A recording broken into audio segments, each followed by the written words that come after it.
Days and days of no negotiation has left a void so easily filled with recrimination. Who is to blame? Which party has done what? The president has had no public events since his Christmas night trip to Iraq, and he has still been very visible on Twitter.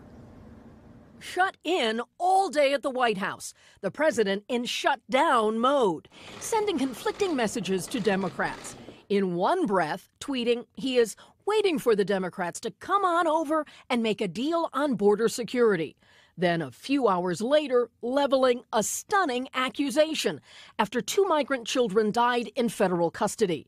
Any deaths of children at the border are strictly the fault of the Democrats and their pathetic immigration policies, arguing migrants would not make the journey if we had a wall. They wouldn't even try.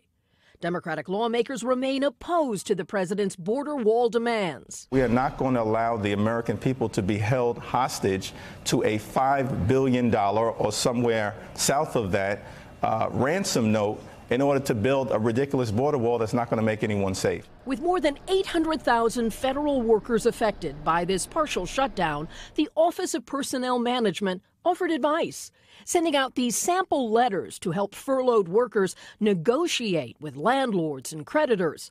But urgency isn't visible on Capitol Hill, where no negotiations are taking place. Congressional leaders are not in Washington. Pelosi advisors say the speaker-designate spent some time in Hawaii and will be back in D.C. tomorrow. And this morning, the Los Angeles Times has what amounts to an exit interview with outgoing Chief of Staff John Kelly, who defends his tenure here that was certainly rocky.